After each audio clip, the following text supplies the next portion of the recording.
제가 사는 곳은 어제 토요일이죠. 어제 바람이 굉장히 많이 불었어요. 무섭도록 불었어요. 음, 바람의 내용은 이전 겨울에 그 칼날 같은 그런 매서운 한기는 없지만 그래도 아직까지는 봄이 만연하지 않는 때인데 바람이 없다면 어제 전에는 바람이 없었거든요. 그래서 바람에 이렇게 느껴지는 따뜻한 온기가 봄을 이제 실어주는 그런 인상으로 참 마음이 좋고 산행할 때도 그랬는데 어제는 제가 음, 산행 묵상을 하기 위해서 가는데 올라가는데 바람이 얼마나 세찬지 바람이 불지 않았을 때 그 상대적으로 따뜻한 온기가 바람이 세기가 강할수록 아, 한겨울에 바람 없이 그 한기가 느껴질 때보다 더 매섭게 느껴지더라고요. 그리고 집에 돌아오고 나서도 바람이 밤새 굉장히 매섭게 불었어요. 이 안에 있는데도 음, 집 안에 있는데도 밖에서 부는 그 바람에 자꾸 시선이 갈 정도로 그리고 이제 다른 곳에 있는 가족들의 안부가 생각나고 할 정도로 매서웠거든요. 그러면서 제가 어제 그제 오늘 아침까지 음, 내 일상 가운데서 그런 바람을 통해서 또 그 일상들이 주어지는 그 매 순간마다 주님과 묵상하는 가운데 묵상의 주제가 한 가지 있었습니다. 음, 평안이라는 부분에 대해서 묵상을 이제 했는데요. 음, 제가 그 평안이라는 주제를 가지고 제가 자발적으로 어떤 성구들을 찾아가면서 한 게 아니라 일상의 자연스러운 활동들 가운데서 제 바라봄이 지속적으로 하나님께 이끌어지는 가운데서 제게 필요한 그 묵상의 주제를 또 주셨고 또 자연스럽게 이 바람을 통해서 이 삶을 음, 살고 있는 이 환경 가운데서도 그 평안이라는 주제로 자연스럽게 내 생각과 사상을 하늘로 이끄시는 거예요. 그래서, 아, 하나님 아버지께서 우리에게 주시기를 기뻐하시는 것은, 궁극적으로 이 마음 속에 있는 이 평안함이구나. 아, 하나님의 생명의 그 속성이 결국 평안함을 말씀하시는구나. 음, 이사야서에도 보면은 이런 말씀이 있죠. 의의 공효는 화평이고 의의 결과는 영원한 평안과 안정이니라. 이런 말씀이 있어요. 그리고 음, 여기저기에서 그 평안이라는 부분들을 많이 말씀하고 계시는데 우리는 이 사망의 몸에 처해 있는 이 자아가 주권이 되어 살고 있는 이 생애 가운데서는 우리가 평안을 여 하늘이 내려주시는 선물인 이 평안을 음, 만지지 못합니다. 하나님은 그런 상태에 있는 우리에게 말씀하시는 부분이 분명히 있는데요. 이사야 57장에도 보면은 이런 말씀이 있더라고요. 입술에 이사야 57장 18절 이제 19절부터 한번 볼까요? 이사야 57장 18절에 보면 입술에 열매를 짓는 나 여호와가 말하노라. 먼 데 있는 자에게든지 가까운 데 있는 자에게든지 평강이 있을지어다. 평강이 있을지어다. 내가 그를 고치리라 하셨느니라. 내가 그를 고치리라. 고침을 받는 자들이 누리는 평안을 말씀하고 있습니다. 의의 공효는 화평이요. 의의 결과는 영원한 평안과 안정이니라. 그리고 20절에서도 보면은 이 고침을 받지 못한 상태에 있는 이 욕심에 있는 자들에게 오직 악인은 능히 안정치 못하고 그 물이 진흙과 더러운 것을 늘 솟쳐내는 요동하는 바다와 같으니라. 내 하나님의 말씀에 악인에게는 평강이 없다 하셨느니라. 요 말씀을 사도 바울은 에베소서 2장에서 또 말씀하시기를 그리스도는 우리의 합평이신지라 그 육체로 하나님과 우리 사이에 이 막혀 있는 중간에 막힌 담, 이 죄를 이 육체를 통해서 죄와 한 몸이 되어 있는 이 육체 가운데 오셔서 이 육체의 생애, 육체 가운데서 우리와 함께 육체가 되어버린 우리와 함께 행해하시면서 육체의 지배를 받지 않고 온전히 믿음으로 하나님의 말씀, 아버지의 말씀이 온전히 굴복하고 순종함으로써 생애, 죄 없는 생애를 사시고 이 육체, 우리 자녀들이 이 육체의 속박 가운데 죄로 병들어 있는 사망에 처해 있는 이 자녀들을 그 육체로 십자가에 죽으심으로써 육체가 결국 하나님과 우리 사이에 중간에 막힌 담이 되었던 이 육체를 구성하고 있는 죄를 멸하시고 한 세 사람 하나님과 우리를 하나로 우리와 함께 계시는 하나님 그 한 세 사람을 만드셨다라고 말씀하시면서 먼데 있는 자들에게 평안을 전하고 가까이 있는 자들에게 평안을 전하신다고 전하셨고 전하신다는 말씀을 하십니다. 그리고 이사야의 26장 3절에서도 보면은요. 이 평안을 이 고치는 일을 이 죄의 병을 고치는 일을 어떻게 하시냐면 주께서는 생각을 주께 고정시킨 자를 완전한 평강으로 지키시리니 이는 저가 하나님을 신뢰하기 때문이다. 이렇게 말씀하고 계십니다.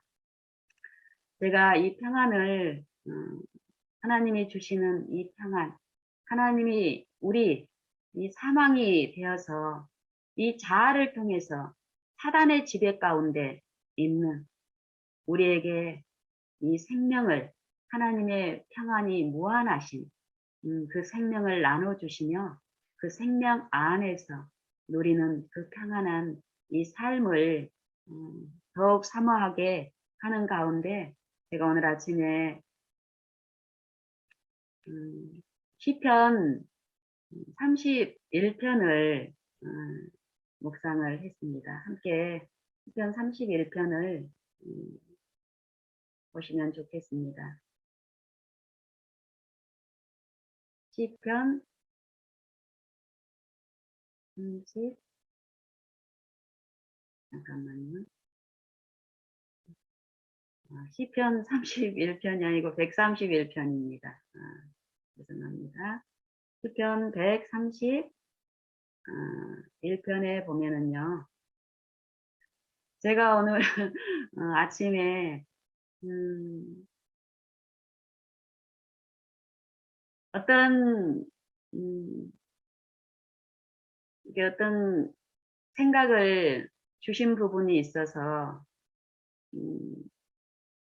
하나님께 어제 이제 어떤 지체와 이제 나누는 과정에서 성령께 굴복하는 것이 무엇입니까? 이렇게 이제 질문을 받았어요.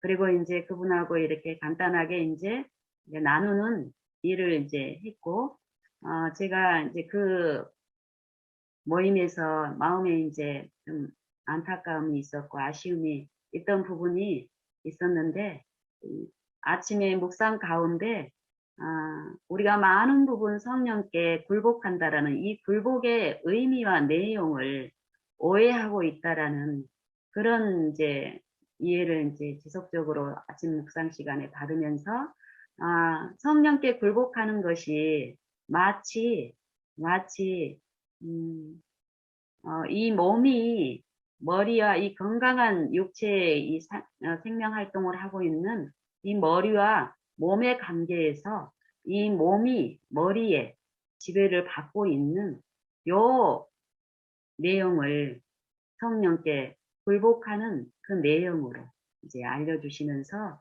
그래서 이제 떠오르는 성경 말씀이 시편 133편이 갑자기 이제 더 묵상하고 싶은 마음에 시편 133편을 이제 찾아가는데 시편 131편을 먼저 이렇게 보면 이렇게 봤는데 이게 찾아가는 중에 저는 131편을 볼 생각이 아니었는데 131편이 133편이냐 제가 펼쳐져 보게 됐어요.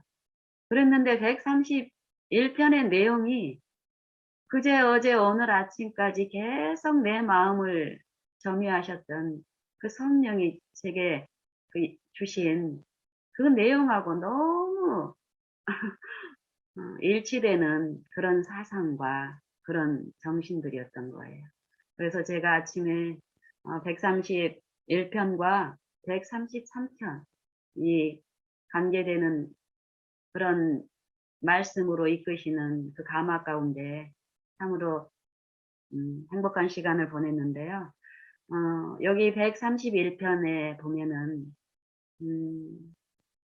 다윗이 하나님을 바라보는 것, 하나님을 바라보는 그 생애 가운데 이르러 오는 이 쉼, 평안을 얘기하고 있는데 그것을 마치 어떤 것하고 같게 말하냐면 젖된 아기가 엄마 품속에 있음 같다 이렇게 말씀을 해요. 그리고 자기의 중심이 젖된 아이와 같도다 이렇게 말씀을 하고 있거든요. 우리가 성령께 굴복된 삶을 사는 내용들이 사도 이제 시편의 이 기자는 젖된 아이가 엄마를 사모하는 것 같다라는 거예요. 그리고 젖된 아이가 엄마를 신뢰함 같다라고 얘기하는 거예요. 젖된 아기가 엄마 외에는 다른 것이 없음과 같다라는 거예요. 그런 자의 생애가 어떠하다는 것을 말씀하면서 그 백성들에게 나의 본을 조출하고 권면하는 시입니다. 한번 제가 읽어보겠습니다. 여호와여 내 마음이 교만치 아니하고 내 눈이 높지 아니하오며 내가 큰 일과 미치지 못할 기이한 일을 힘쓰지 아니하나이다. 젖된 아기가 교만할까요? 눈이 높은데 차할 수 있을까요? 젖된 아기는 여전히 무력합니다. 하지만 갓 태어났을 때 엄마의 존재를 몰랐던 이 아이는 젖을 통해서 공급하는 엄마의 사랑을 받으면서 엄마를 알게 됐고 엄마의 사랑과 능력을 삶 속에서 체험적으로 이 아이는 배웠습니다. 그러면서 젖을 먹을 때 품었던 그 온기, 그 사랑을 실제적으로 체험적으로 이해하면서 이제는 엄마가 자기하고 늘 품어주고 젖을 먹여주는 그 행위가 있어야 만족을 얻고 자기의 어떤 불안이 늘 있어서 엄마를 찾고 보챘던 이 아이가 엄마 젖을 뗐다라는 것은 엄마 젖 없이 단단한 음식을 먹는 가운데서도 이 단단한 음식을 먹는 법을 또 여전히 배워야 될 이 성장이 남아 있는데 여전히 그 성장도 엄마의 도움 없이는 불가능하다는 것을 저 때는 젖을 먹는 동안에 철저히 배웠습니다. 그래서 이 아이는 젖을 뗀 그 당시에는 더욱 그 이전보다도 엄마밖에 없는데 엄마의 그 평안함과 엄마가 줄 수 있는 그 안정과 쉼을 이 아이는 배운 거예요. 그래서 이제 앞으로 나아가는 길에 어려움이 있을 때마다 자기가 나서서 그 어려움을 처리하는 게 아니라 내가 큰 일과 미치지 못할 일에 기이한 것을 행치 아니하나이다. 이 아이의 상태가 그렇습니다. 자기가 감당이 안 될 그런 어려운 일, 생각지 마땅히 생각할 그 이상의 생각을 품지 않고 어려움이 있을 때마다 이 아이는 더욱 엄마 품으로 부르며 달려가는 그 상태인 것입니다. 시편 기자는 이 자기의 하나님을 바라봄으로써 나의 생명의 근원이시고 나의 힘의 능력이시며 내 모든 일의 지혜이시며 방패이시며 피난처가 되시는 그 주님을 체험적으로 이해하고 알면서 더욱 무가치한 자신을 신뢰하지 아니하고 하나님의 그 은혜를 간구하고 늘 바라보는 그 신뢰의 삶을 이 131편을 통해서 말씀하고 계시더라고요. 그리고 실로 내가 내 심령으로 하나님을 바라보는 그 일을 실로 내가 내 심령으로 고요하고 평온케 하기를 하나님 안에서 누리는 그 쉼, 그 평안, 하나님과 전쟁하는 이 죄를 통해서 이 죄에 탐닉되어 있는 이 육체 안에서는 절대 하나님과 하나가 될 수가 없죠. 이 죄와 하나가 돼 있는 사단과 하나가 돼 있는 이 육체는 끊임없이 이 자아라는 이 자아를 섬기는 이 자아의 중심에 최상권을 잡고 있는 이 사단의 정신 가운데 있는 이 육체는 절대 하나님과 합평할 수가 없습니다. 외향적으로 우리가 그런 체험을 한다라고 생각할 때라도 내가 이 자아가 굴복되지 않고 하나님을 붙들고 의지하지 않는 상태에는 성령께 완전히 굴복되어 있지 않은 상태에서는 이 평안, 하나님과 끊임없는 전쟁을 하고 있는 상태이기 때문에 하나님이 주시는 이 화평을 우리는 누릴 수가 없다라고 성경은 말씀하십니다. 그래서 2절에도 보면은 실로 내가 내 심령으로 고요하고 실로 내가 내 심령으로 고요하고 화평케 하기를 평온케 하기를 젖된 아이가 그 어미 품에 있음 같게 하였나니 내 중심이 젖된 아이와 같도다. 내 중심이 젖된 아이와 같도다. 이스라엘아 지금부터 영원까지 여호와를 바랄지어다. 여호와를 바란다라는 게 무엇인지를 참 잘 말씀하고 계십니다. 이런 말씀을 예수님이 성령을 통해서 친히 우리 각 심령에 말씀하고 계십니다. 우리가 이런 말씀을 예수님의 말씀으로 이렇게 받고 묵상을 할 때요. 정말 내가 너희에게 이른 말은 영이요 생명이라 하신 말씀처럼 참 우리의 마음을 예수님이 말씀하시는 이 생명의 내용들을 참으로 말씀하시고 이해케 하시고 또 그 생명의 말씀을 사목케 하는 그런 은혜를 베푸시는데요. 시편 131편을 제가 이제 묵상을 하고, 제가 또 궁극적으로 찾아가려고 했던 133편을 제가 또 묵상을 했습니다. 133편은 정말 하나님을 우리의 구세주로서, 매일의 삶 속에서 우리의 주권자로서 하나님을 바라는 삶 중에 있는 그런 상태에 있는 자들의 아름다움을, 선하심을 노래하고 있습니다. 형제가 연합하여 동거하니, 형제가 연합하여 동거하니 어찌 그리 선하고 아름다운고. 형제가 연합하여 동거하니 어찌 그리 선하고 아름다운고.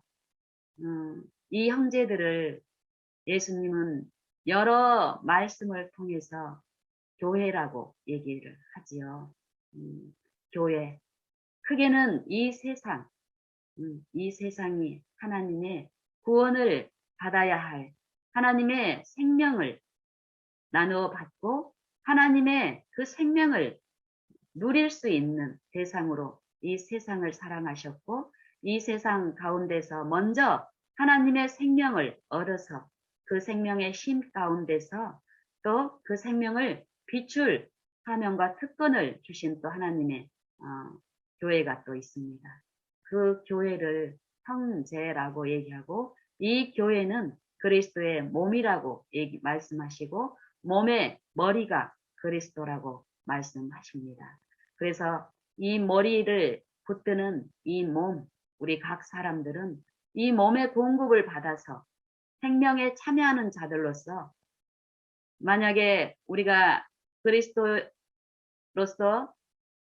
우리의 머리로서 붙들고 의지하고 신뢰하는 삶 가운데 그리스도로부터 생명을 공급받은 자들은 당연한 열매와 결과로서 그 이웃과 연합하는, 이웃을 사랑할 수 있는 열매를 맺게 하신다라는 게 이 성경의 사상이고 율법에서 말씀하시는 정신입니다. 그래서 여기도 형제가 연합하여 동거하니 어찌 그리 선하고 아름다운고. 이는 머리에 있는, 머리 그리스도시죠. 머리에 있는 보배로운 기름이 성령의 역사죠.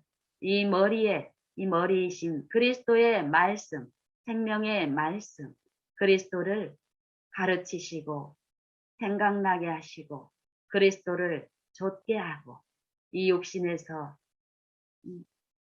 죽게 그리스도와 함께 십자가에 못 박는 일을 통해서 그리스도를 섬기는 그 일이 가능하게 하시는 분이 성령이시죠. 머리에 있는 보배로운 기름이 수염, 곧 아론의 수염에 흘러서 그 어깨까지 내림같고, 아론은 제사장이시죠. 제사장의 직분을 받은 사람이었는데, 여기서 요 제사장의 아론은 그림자로서 그리스도를 대표하는 이 땅의 세의 제사장이었지만, 지금 우리의 대제사장은 누구신가요? 하늘 지성소에서 우리의 죄의 문제를, 우리 자녀들의 죄의 문제를 믿음을 주시고 믿음을 통해서 믿는 자들 안에서 죄의 문제를 해결하시는데, 그 사명을 성령을 통해서 지금 역사하고 있습니다. 그 말씀을 2장에서 2절에서 말씀하고 계시지요. 머리에 있는 보배로운 기름이 수염 곧 아론의 수염에 흘러서 그 옷깃까지 내림 같고 헐몬의 이슬이 시온의 산들에 내림 같도다. 거기서 여호와께서 복을 명하셨으니 곧 영생이로다. 결국 하나님 아버지께서는 그리스도를 통해서 우리에게 주시기를 원하는 전부는 그리스도 자신인데, 그리스도는 영생이십니다. 생명을 우리에게 나누어 주시기를 원합니다. 생명이 필요한 자는 사망에 있는 자가 생명이 필요합니다.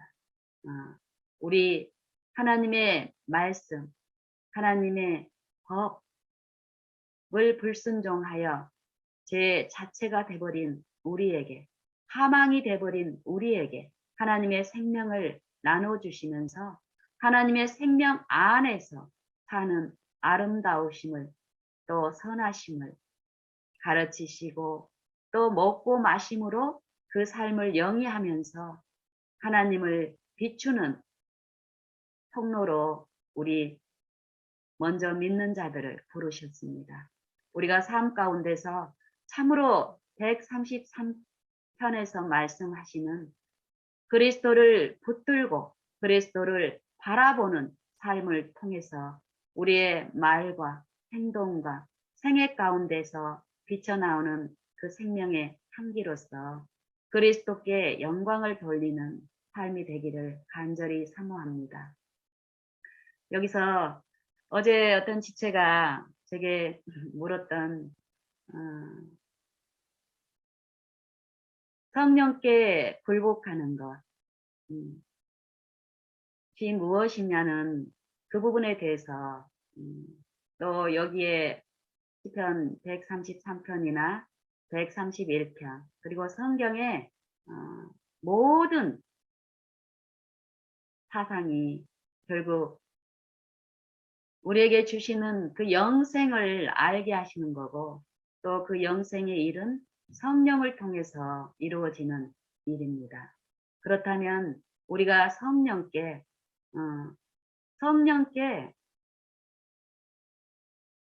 우리를 내어 드리는 그 일들이 필요한데요. 이 굴복을 우리가 육체에 있는 입장에서는 성령께 굴복하는 것을 마치 우리가 육체에 있을 동안에 누구에게 굴복당해 있습니까? 죄에게 굴복당해 있는데 죄의 창시자는 누구인가요?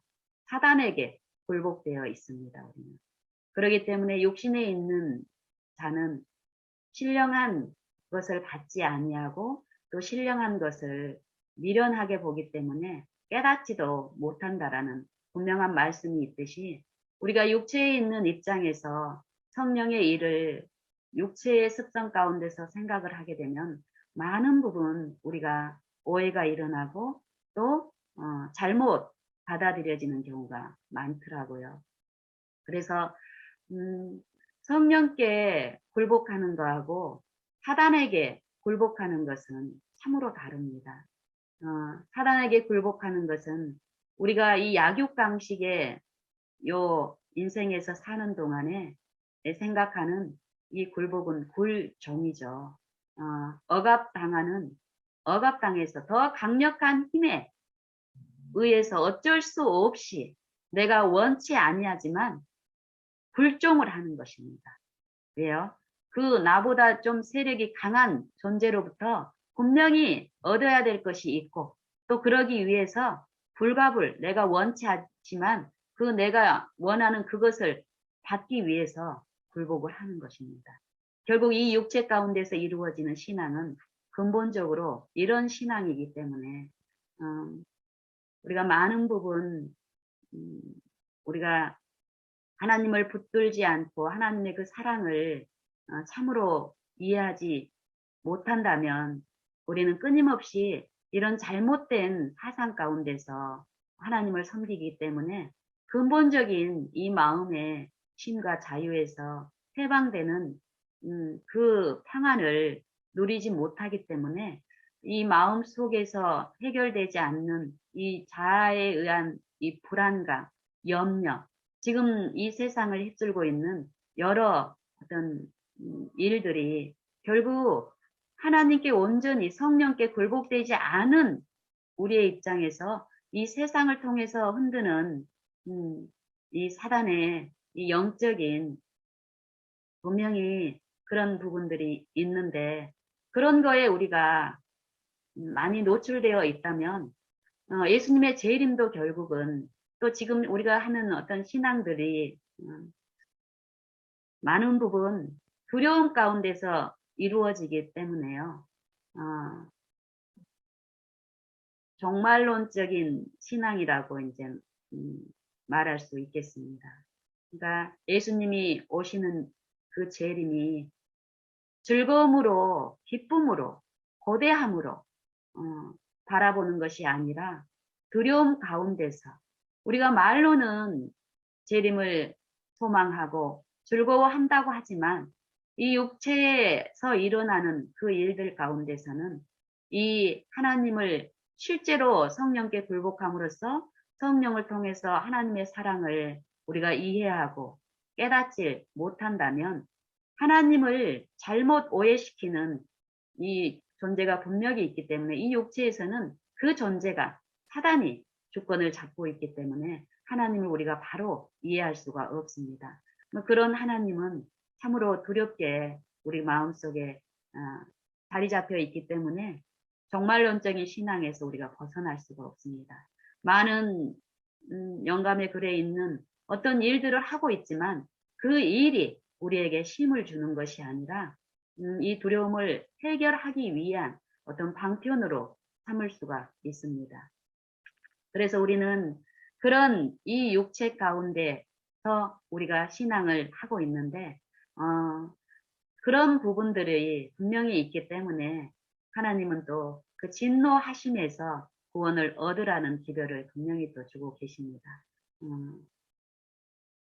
그래서 저는 오늘 성령께 굴복하는 것은 어떤 것인지 정말 굴종이 아니라 정말 그 사랑을 깨닫고 이해하고 젖된 아이가 엄마를 알고 이제부터는 어떻습니까? 엄마만 있습니다. 이 아이는 그 전보다 엄마만 더 신뢰하고 엄마만 부르고 엄마한테만 달려가지만 무기력하지 않습니다. 이전보다 절대 무기력하지 않습니다. 자기의 매일에서 자기가 하나님 엄마의 그 사랑 안에서 배운 그 지식대로 삶을 영위해 갑니다. 자기가 할 수 있는 것들은, 감당할 만한 것들은 엄마의 사랑 안에서. 그렇지만 감당이 안 된 부분에 대해서 절대 자기를 높이거나 자기 마음을 교만하게 해서 자기가 스스로 처리하겠다고 하지 않고 엄마를 부르고 달려가지요. 이게 엄마한테 굴복되어 있는 상태인데 이 굴복은 굴종이 아닙니다. 자원하고 그 사랑 안에서 이루어지는 참으로 이 아이를 행복하게 하는 일입니다. 성령 안에서 이루어지는 일은 이러한 일입니다. 자발적이고 내 부족을, 내 무가치함을 여전히 이 육체 안에서 그 일을 이루시는 이 성령의 능력을 배운 사람들은 절대 매일에서 자기 마음을 교만하게 하거나 자기 눈을 높은 데 두지 아니하고 큰 일과 미치지 못할 기이한 일을 행치 아니할 삶을 살게 됩니다. 이 일을 이 육체 무가치한 육체 가운데서 일어나는 일상의 일들을 통해서 바라보는 동안에 성령은 끊임없이 말씀하시고 우리에게 또 말씀하시고 가르치시고 하십니다. 그래서 더욱 그런 맛을 본 사람들은 요 일을 더 할 것인데 요 삶을 또 체험적으로 알고 맛보고 또 요 시편의 기자처럼 이스라엘아 지금부터 영원까지 여호와를 바랄지어다. 나를 여호와를 바라는 내 삶을 보고 너희도 나를 본받아 여호와를 바랄지어다. 요 고백을 한 사도가 또 있습니다. 사도 바울입니다. 이 사도 바울의 생애를 통해서 우리는 이 성경의 영생의 일을 치리하시고 또 이루시는 성령의 그 가마들을 우리가 보고 들을 수 있는데요. 빌립보서 3장에 보면은 요 삶을 산 이 사도의 고백이 시편 131편과 같이 그 같은 정신과 사상으로 우리에게 울려 퍼지고 있습니다. 시편 빌립보서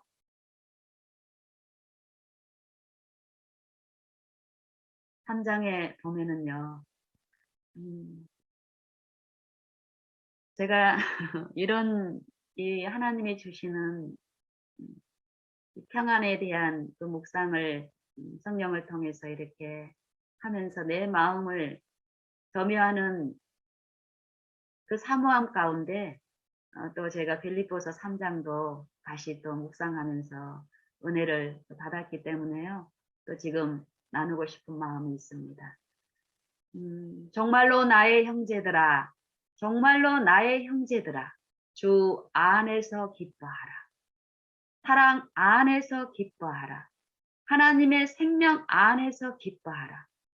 이 말은 하나님 아니, 이 육체 안에는 육체를 신뢰하는 삶 속에서는 누릴 수 없는 그 생명의 삶이 분명히 있고 그 생명을 만지고 또 지속적으로 그 생명이 필요한 그 상태에 있는 사도 바울은 끊임없이 자기가 체험한 그 부분을 외칩니다. 나처럼 주 안에서 기뻐하라. 우리의 힘은 이 육체 내 안에 있는 것이 아니라 그리스도 안에 있다.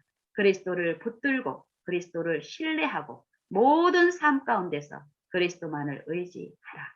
요 말씀입니다. 내가 너희에게 같은 말을 하는 것이 쓰는 것이 내게는 수고로움이 없고 너희에게는 안전합니다. 그러면서 그 당시에도 육체로 신앙을 하고 육체에 자기의 육체에서 하나님의 일을 함으로써 그 일을 자랑하는 자들, 개들을 삼가고 행악하는 자들을 삼가고 손 할례당을 삼가라. 육체 가운데 신앙은 절대 하나님의 선을 이룰 수 없기 때문에 그 육체를 자랑하는 자들이 행하는 율법에 속한 자들, 율법을 지키고 있다라고 자부한 그들은 절대 율법을 지키는 자들이 아니었습니다. 그래서 사도 바울을 통해서도 개들을 삼가고 행악하는 자들, 그들은 거룩한 경건의 모양을 가지고 의를 자랑했지만 그 의는 결국 이 사단의 지배 가운데서 이루어진 것이었기 때문에 의를 불법을 의로 생각하는 그들에게 하나님이 말씀하시기를 행악하는 자들이라고 말씀하고 계시고 행악하는 자들은 평안이 없다라고 말씀하십니다. 그리고 하나님을 붙드는 그 삶은 하나님의 성령으로 봉사하며 그리스도 예수로 자랑하며 육체를 신뢰하지 않는 삶이라고 분명히 말씀하고 그런 자들을 하나님이 인정하시는 할례당이라고 고백합니다. 마음의 할례를 받은 자들, 육신의 할례를 받은 것이 아니다.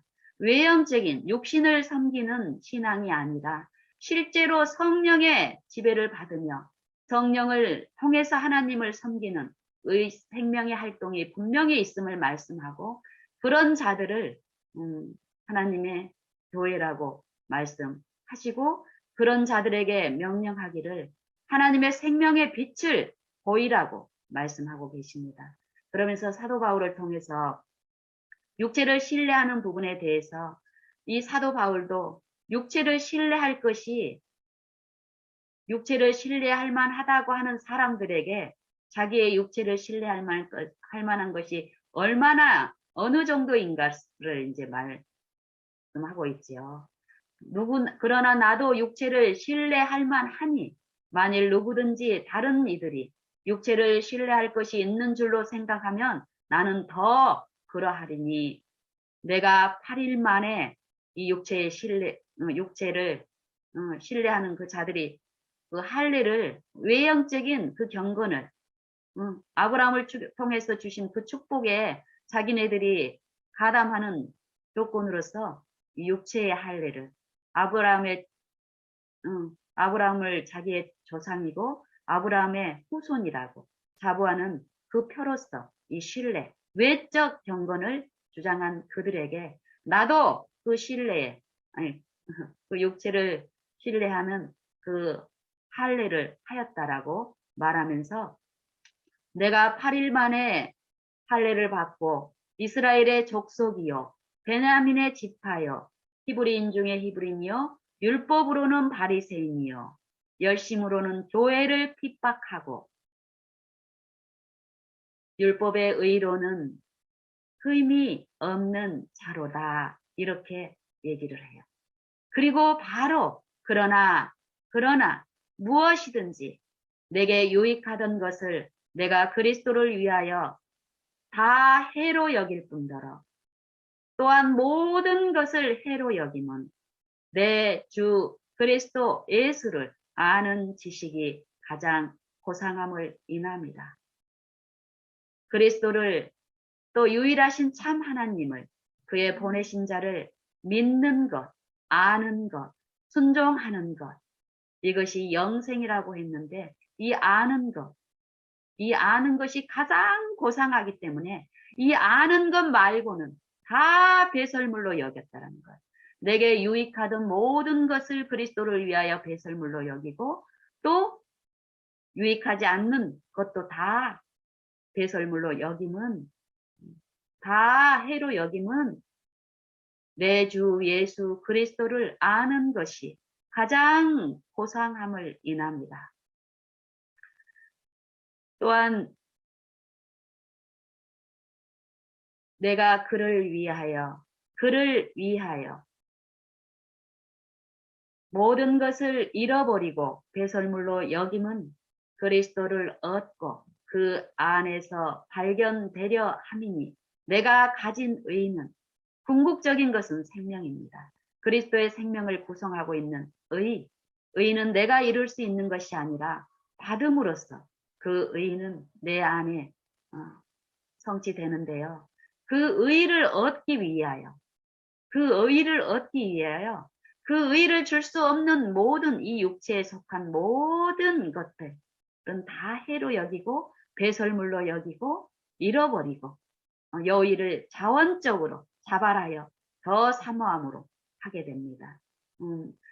그 안에서 발견되려 함이니 내가 가진 의는 율법에서 난 것이 아니요 사도 바울은 이 의를 가졌고 믿음으로 이 의를 가졌고 이 의를 더 필요하기 때문에 의를 이미 가졌다라고 높은 데 처하지 않고 지속적으로 처음 의를 받을 때 그 마음의 그 상태로 지금도 여전히 이 육체를 신뢰하지 않고 그리스도를 신뢰하는 그 삶을 권면하고 있습니다. 내가 가진 의는 율법의 행위에서 난 것이 아니요 율법의 행위에서 외적 경건으로 나는 것이 아니요 오직 그리스도를 믿음으로 말미암은 것이니 곧 믿음으로 하나님께로서 난 의라.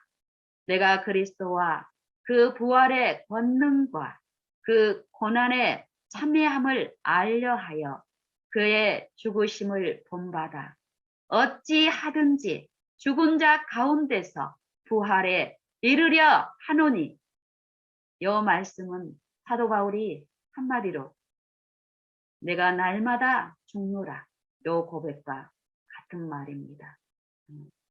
내가 가진 그 의가 내 안에서 더욱 충만케 되기 위해서 이 육체를 쳐서 복종케 하는 일이 성령을 통해서 성령의 능력으로 더욱 그 일을 하고자 한다고 이 사망에 되어 있는 여전히 나의 거듭나지 않은 이 속성이 나를 지배하는 그 부분에서 지속적으로 그리스도를 붙들므로써 나를 신뢰하면서 그리스도를 신뢰함으로 그리스도를 위하여 이 말은 그리스도를 위해서 내가 어떤 가치 있는 일들을 할 수 있다라는 게 아닙니다. 그리스도의 생애와 그 십자가가 어떤 목적으로 이루어졌습니까? 믿음의 주여 또 온전케 하시는 예수를 바라보라. 저는 십자가를 참으사 그 앞에 있는 즐거움을 위하여 십자가를 참으사. 그 앞에 있는 즐거움은 무엇입니까? 그 앞에 있는 즐거움을 위하여 십자가를 참으사. 그 부끄러움을 개의치 아니하시더니 하나님 우편에 앉으셨느니라. 하나님 우편에 앉으셨다라는 말씀은 무슨 말씀이십니까? 대제사장으로 취임하셨다라는 것입니다. 이제 하나님의 능력으로, 친히 하나님의 능력으로서, 대제사장으로서, 지금 우리의 대제사장으로서 우리 육체가 돼버린 이 육체 안에 여전히 하나님의 그 사명에, 하나님의 생명에 참여하지 못하고 있는 우리에게 그 성령의 일을 통하여서 죄의 문제를 처리하시고 의를 잇는 그 일을 하시는 예수님의 대제사장의 이 사명을 말씀하시는데, 그리스도를 위하여 내가 모든 것을 해로 여기고 배설물로 여기고 잃어버린다. 이 말은 예수님의 그 사명에, 메시아의 사명에 참여하는 것을 말하는데, 그 참여하는 일을 사도 바울은 내가 그리스도와 그의 부활의 권능과 그 고난의 참여함을 알려 하여 이 사망의 몸에서 그리스도의 죽음과 함께 연합하여 죽고, 이 죽는 목적은 그 부활의 생명에, 그 의에 참여하기 위해서 반드시 매일에서 날마다 죽는 일이 있고, 그 죽음은 결국 생명의 의에 참여하기 위한 거라는 게 사도 바울을 통해서 주시는 그 복음의 정신이고 능력입니다. 그래서 이 그리스도를 위하여 사도 바울이 유일하게 갈망하고 원하고 또 전하기를 바랬던 것은 하나님께로서 난 의라는 것입니다. 이 의는 육체를 부인하고 육체에서 죽는 십자가의 그 죽음에 참여하는 일이 없고는 절대 그 부활의 생명에도 참여하는 일이 없음을 그리스도의 십자가는 끊임없이 말씀하고 있기 때문에 사도 바울도 여기서 그 말씀을, 그 정신을 성령의 감화 가운데서 우리에게 말씀하시는데요. 그래서 사도 바울은 어찌하든지 죽은 자 가운데서, 언제요? 지금요. 지금 이 육체, 이 지배에서 해방되는 그 복음의 능력에 참여하기를 원하고 또 참여된 자로서 그 가치를 지금 선포하고 있는데, 내가 이미 얻었다 함도 아니요, 온전히 이루었다 함도 아니라, 지금 여전히 이 육체 안에서 사단을 통해서 나를 지배하려고 이제 믿음으로 하나님을 향해서 나아가는 자들에게 끊임없이 그 발목을 잡고 자기를 섬기게 하려고 하는 이 육체를 통해서 항거하는 그 세력이 있는 줄 아는 자는 젖된 아이와 같이, 내 중심이 젖된 아이와 같도다. 끊임없이 이 아이는 젖을 뗐지만 또 젖이 아닌 다른 음식으로 이 생명을 공급받는 그 일을 시작을 하지만 여전히 누가 필요하다는 것을, 엄마를 신뢰하는 그 마음은 더욱 젖을 떼기 전보다도 이 아이를 점유하면서 엄마만을 신뢰하고 사랑하는 그 일을 주는 것처럼, 이 사도 바울도 내가 가진 의는 율법의 행위에서 난 것이 아니라 그리스도를 믿음으로 말미암은 것이니 곧 믿음으로 하나님께로서 난 의라. 사도 바울은 분명히 이 의를 가졌다라고 말씀하면서도 여전히 그 의가 내 안에 지속이 되고 그 의가 나를 점유하면서 지배하는 그 일이 여전히 매일에서 있기 때문에 내가 이미 얻었다 함도 아니요 온전히 이루었다 함도 아니라고 분명히 말씀하고 있습니다. 오직 내가 그리스도께 잡힌 바 된 그것을 잡으려고 쫓아가노라. 그리스도께 잡힌 바 된 게 뭡니까? 그리스도가 우리에게 주시려고 하는 전부가 무엇일까요? 생명이죠. 생명. 이 육체를 구성하고 있는 이 육체의 생명은 하나님이 주신, 그리스도께서 주신 그 생명하고는 다릅니다. 그리스도의 생명은 죄가 없는 생명이고, 그리스도의 생명은 하나님과 연합하는 생명이고, 하나님의 말씀에 신뢰하는 생명이고, 하나님의 말씀과 일치되게 살게 하는 순종의 생명입니다. 그 그리스도께 잡힌 바 된 그것을 잡으려고 쫓아가노라. 형제들아, 내가 아직 내가 잡은 줄로 여기지 않아. 잡힌 바 된 그것을 찾고 쫓아가는데 아직 온전히 이루었다 한다 아니요. 온전히 얻었다 한다 아니요. 내가 잡은 줄로 여기지 아니하노라. 그게 하나님을 바라고 하나님을 신뢰하는 삶을 사는 자들의 유일한 태도입니다. 자만하지 않고 거만하지 않고 마땅히 생각할 그 이상의 생각을 품게 하려는 사단에게서 우리를 구원하고 보호하시는 그 성령의 지혜는 끊임없이 우리를 신뢰하지 않고 부인함으로 하나님께 자원하여 매달리고 구하고 바라는 일들을 하게 하는데 이 일은 절대 고행이고 괴로운 일이 아닙니다. 평안함이고 쉼이고 자유고 더욱 그 일을 사모하게 하는 일입니다.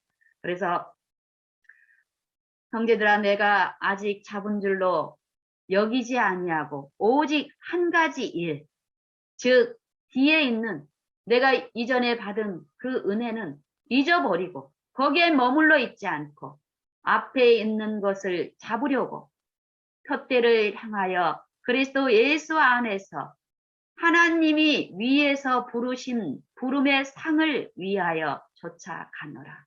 요 고백을 합니다. 그러므로 누구든지 우리 온전히 이룬 자들은 이렇게 생각할지니 어떻게 생각할지니요. 이 전절에서 얘기한 것처럼 나는 날마다 죽노라. 누구만 의지하라.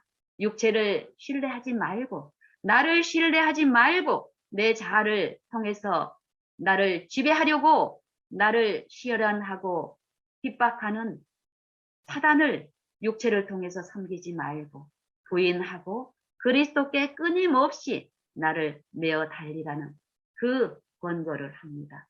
그러므로 누구든지 우리 온전히 이룬 자들은 이렇게 생각할지니 이렇게는 이 앞절에 해당되는 말입니다. 시편 133편에서 말씀하신 말이고 131편에서 말씀하시는 사상이고 이렇게 생각할지니 만일 무슨 일에 너희가 달리 생각하면 이것도 하나님이 너희에게 나타내시리라. 오직 우리가 어디까지 이르렀든지 그대로 행할 것이다. 그대로 내 매일의 삶에서 끊임없이 이 바라봄은 그리스도가 되어야 된답니다. 우리가 그리스도 온전하신 그리스도를 바라보는 이 일이 성령을 통해서 이루어지게 될 때 무한하신 그 샘 가운데 내가 비춰진 모습은 어떨까요? 나를 자랑할 거리가 있을까요? 사도 바울처럼 내가 끊임없이 주님을 바라보는 일이 성령을 통해서 이루어진다라면은 나의 것은 참으로 배설물처럼 여겨질 것이고 무가치하게 여겨질 것이고 나의 속죄로서는 더욱 그 생명의 빛 안에서 성령을 통해서 철저히 인식하게 될 것입니다. 사도 바울은 그런 체험 가운데서 끊임없이 그 바라봄으로 나아갈 필요를 지금 외치고 있습니다. 이것이 복음이죠. 그리고 18절에 보면은 17절에 보면은 시편 기자처럼 형제들아 너희는 함께 나를 본받으라. 무엇을 본받으라고 할까요? 이 육체 가운데서 하는 이 바울이 바울을 본받으라고 하는 게 아니죠. 바울 안에서 능력으로 일하시는 그리스도, 바울 안에 있는 그리스도, 그리스도만을 신뢰함으로써 바울의 삶을 통해서 나타나는 이 그리스도를 본받으라는 것입니다. 본받는 바울의 삶을, 마음을 본받으라는 거겠죠. 온전히 그리스도께 붙잡힌 바 된 생애, 그 생애를 통해서 그리스도를 제시하고 있습니다. 그러면서 우리로 본을 삼은 것 같이 그대로 행하는 자를 보이라 이 말이에요. 너희도 보이라 이 말이에요. 너희도 나처럼 그리스도와 그의 십자가와 그의 고난과 그 십자가를 높이고 십자가만을 알기를 작정하고 십자가 외에는 결코 자랑할 것이 없노라는 사도 바울의 그 매일의 그 삶들을 통해서 나타난 그 본 자들은 그 본을 나타내신 그리스도께 잡힌 바 된 그 삶을 통해서 어쩔까요? 사도 바울의 삶을 또 본받아서 자기 안에 있는 그들을 지배하시는 그 성령의 열매를 나타내게 될 건데 그 말을 하고 있습니다. 그리고 18절에는 육체에서 성령께 굴복되지 않은 상태로 성령의 일을 하고 있다라고 희망 가운데 있는 자들의 상을 나타냅니다. 내가 여러 번 너희에게 말하였거니와 이제도 눈물을 흘리며 말하노니 여러 사람이 그리스도의 십자가에 원수로 행하느니라. 저희의 마침은 멸망이요 저희의 신은 배요 그 영광은 저희의 부끄러움이라. 땅의 일을 생각하는 자라. 육신에 있는 자들, 육체에 신뢰할 것이 있는 것으로 내가 이제 하나님을 믿고 사니 내가 이제 하나님의 일을 할 수 있다라고 생각하는 이 육체에 속한 자들을 사도 바울은 저희의 마침은 멸망이요 저희의 신은 배요 저희의 영광은 부끄러움에 있고 땅의 일을 생각하는 자라. 이 땅은 이 세상 저 밖의 세상을 말하는 게 아니라 이 육체가 땅입니다. 이 육체, 이 사망의 몸이 대한 이 사망의 몸. 자아가 세상권을 잡고 있고 자아 안에서 또 세상권을 잡고 있는 사단을 섬기는 이 사단은 절대 자신을 그리스도인 척합니다. 광명의 천사처럼 위장합니다. 그 위장하는 기만술이 위장하는 그 능력이 양의 옷을 입고 너희에게 나아가나 속은 늑타라는 일이라고 한 것처럼 사단은 자기를 그리스도처럼 광명의 천사처럼 위장하는 그 기술이 정말 초자연적인 능력으로 그 일을 합니다. 우리가 눈치채고 우리가 분별할 수 있게 절대 그럴 만만한 능력자가 아닙니다. 그것을 아는 이 사도들은 철저히 머리만 붙들라고 얘기합니다. 머리 안에 숨으라고 얘기합니다. 머리가 그 말씀이 역사하게끔 하라고 말씀하는데 그 일을 믿는 일이라고 합니다. 그래서 오직 우리의 시민권은 하늘에 있는지라 거기로서 구원하는 자 곧 주 예수 그리스도를 기다리노니 그가 만물을 자기에게 복종케 하시는 자의 역사로 능력으로 사단은 그리스도인 척 속이는 그 일을 초자연적인 능력으로 우리 육체 안에서 합니다. 육체를 신뢰하는 그 상태에 있는 자들 안에서 하는데 하나님은 그 초자연적인 능력으로 역사하는 이 육체 안에서 우리와 함께 하시면서 생애하시면서 이 초자연적인 능력을 어떻게 했습니까? 십자가의 죽음으로 또 그 생애로 온전히 승리하고 멸하신 능력자이죠. 그래서 그가 만물을 자기에게 복종케 하실 수 있는 자의 역사로 우리 낮은 몸을 그의 영광의 몸의 형체와 같이 변케 하시리라. 요 말씀은 재림의 날에 우리 의인들을 이 죽을 몸을 죽지 않을 몸으로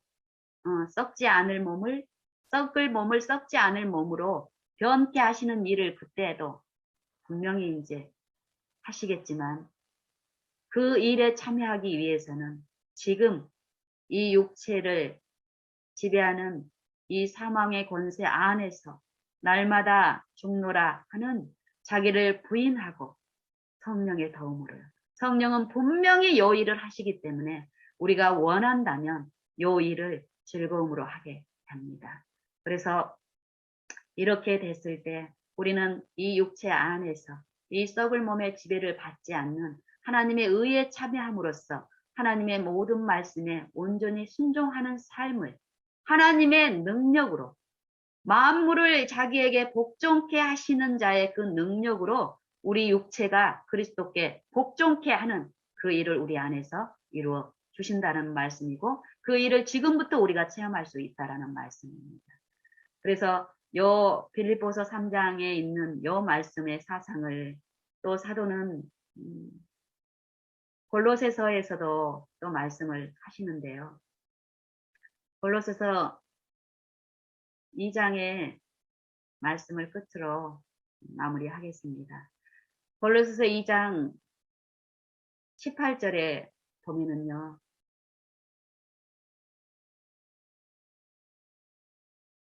성령께 굴복하는 삶은 어떤 삶이냐면은 머리를 붙드는 삶인데요. 머리를 붙드는 삶은 나의 모든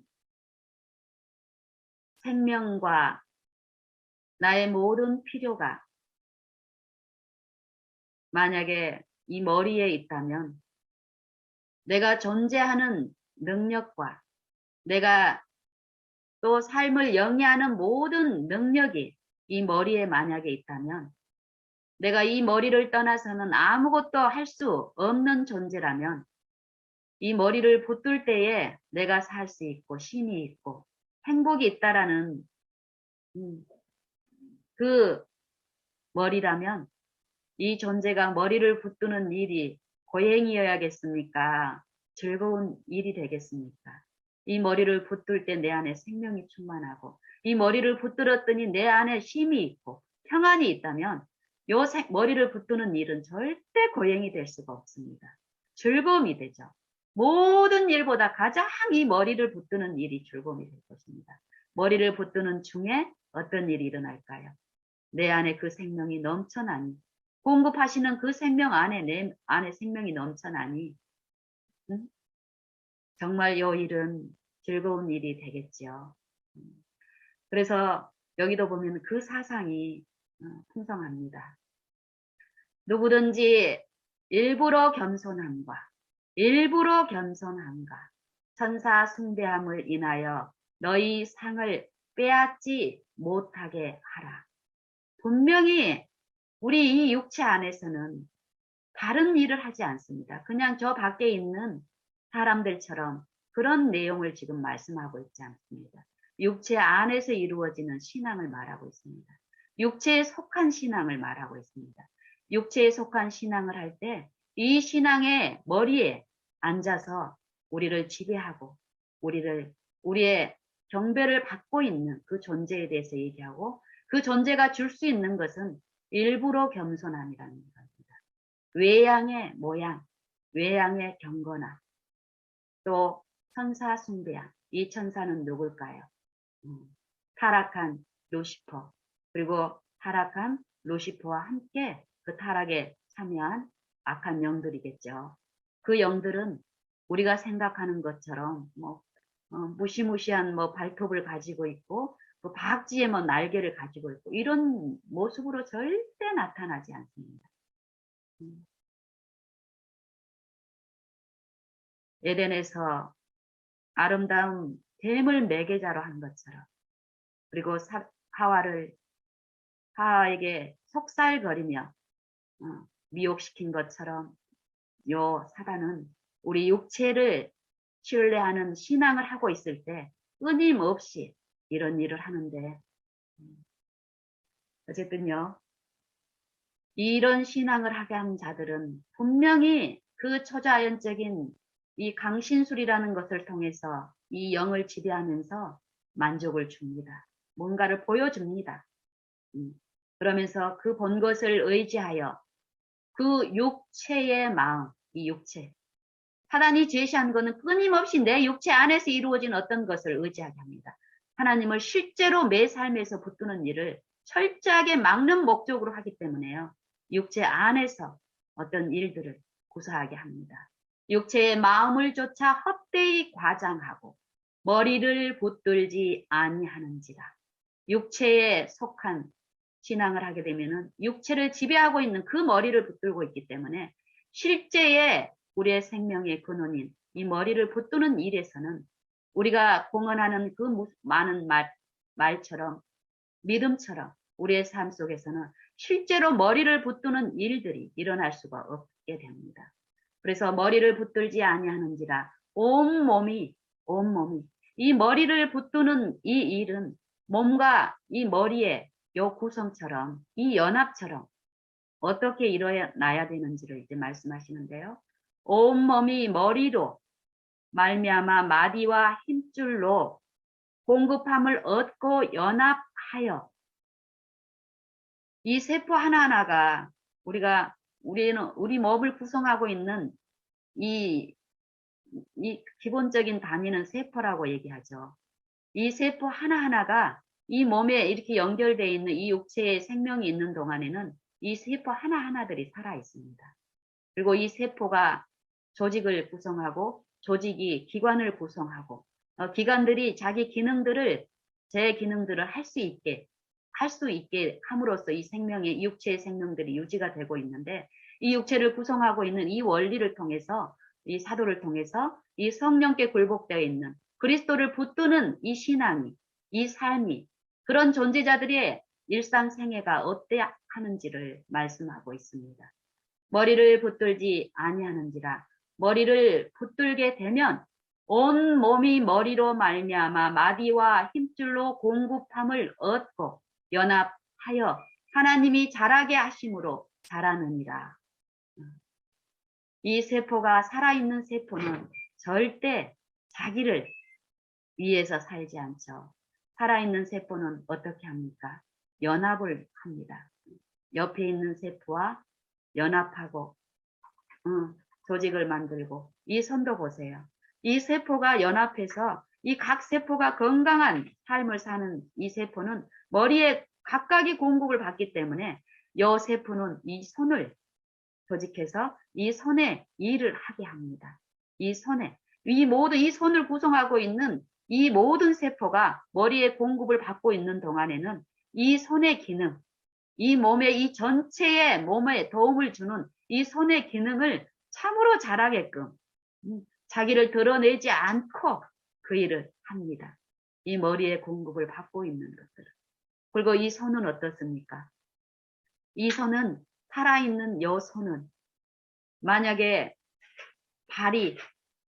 발도 마찬가지입니다. 발을 구성하고 있는 이 세포들이 이 발이 잘 걷게 하는 요 일을 참으로 아름답게 이 일을 할 수 있게끔 역사하는데 이 손과 발의 이 연합을 한번 보세요.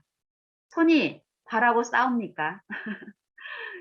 형제가 연합하여 동거함이 어찌 그리 선하고 아름다운고 살아있는 하나님의 그 생명을 소유하고 있는 요 존재는 이 지체는 절대 다투지 않습니다. 자기를 높이지 않습니다. 이 손하고 발은 서로를 돕습니다. 손이 할 수 없는 일이 발이 먼저 가서 하고 발이 할 수 없는 일을 손이 먼저 하고 이렇게 돕는 이 아름다운 이 생명의 활동을 하는데 요게 가능한 것은 요 세포들이 머리하고 연결돼서 머리를 붙드는 그 일 가운데 요 일들은 생명의 활동들은 자연스럽게 일어나게 됩니다. 우리의 영적 삶도 이렇게 이루어진다라고 성경은 말씀하고 있습니다. 그래서 사도 바울을 통해서 또 시편 기자를 통해서 이 성경의 모든 말씀은 영생을 말씀하고 계신다라고 말씀하고 있죠. 너희가 영생을 얻기를 원하여 성경을 상고하거니와 성경은 나에 대해서 증거하는 것이다. 그리스도에 대해서 증거하는 것이다. 그리스도를 우리에게 보내셨는데 아버지께서는 그리스도를 독생자를 우리에게 주신 것은 우리를 살리려고 독생자를 주셨다라고 말씀하셨습니다. 그러면 이 살린다라는 것은 이 육체 안에서 생명이 신앙을 하고 있는 삶은 이 육체의 생명을 하나님의 생명이라고 기만당해서 살고 있기 때문에 이 하나님의 생명은 죄 없는 생명을 이루는 거죠. 이기심을 제거하시고 자기의 유익을 구치 아니하고 다른 사람의 유익을 위하여 행하는 이 몸의 이 손과 발처럼 살아있는 손과 발처럼 그런 생명을 공급하시는데 그 생명을 주시기 위해서 독생자를 주셨다라고 했는데 우리가 이 머리를 붙드는 성령께 굴복되는 그 아름다운 그 일에 우리가 참여를 한다면 그 생명이신 분이 우리 마음에 항구적으로 계시면서 그 생명을 구하고 의지하는 자들 안에서 그 생명의 일을 친히 역사하시는 것. 이게 믿는 일이라고 말씀하시고 우리의 매 생애에서 요 일이 가능하는데 육체를 신뢰하는 삶 속에서는 요 일이 불가능하다는 것입니다. 그래서 우리는 우리의 삶 속에서 우리가 많은 성경의 지식을 가지고 있고 성경의 진리의 말씀을 우리가 깨닫고 있을지라도 그 진리가 나를 지배하고 나를 점유하고 그 진리에 내가 온전히 연합되어서 하나 되어 있는 삶이 우리의 생애 가운데서 지속적으로 나타나는지 나타나지 않은지를 살펴야 되겠습니다. 먼 미래에 있을 어떤 축복을 우리가 바라고 우리의 지금 마땅히 성령과 함께 도움을 받아서 해야 될 우리의 일들이 구원의 일들이 오늘 이 하루 동안에 일어나고 있는데 자칫 우리가 잘못된 정신에 빠지게 되면 먼 미래에 있을 어떤 일들에 우리의 시선을 뺏김으로써 손실을 당할 수 있겠습니다. 오늘 우리의 삶의 향기들이 육체의 열매로 구성이 되고 있는지 우리가 성령의 그 지배하심과 도우심과 감화 감동하심에 의해서 성령의 열매로 나타나고 있는지를 살펴보면서 우리의 상태를 하나님 앞에 점검받고 언제든지 우리가 구하고 또 얻고자 할 때 풍성해 주시는 그 은혜의 지배 아래서 참으로 하나님의 열매만 하나님의 선하심에만 우리가 참여하는 우리 모두가 되기를 간절히 원합니다. 이상 마치겠습니다.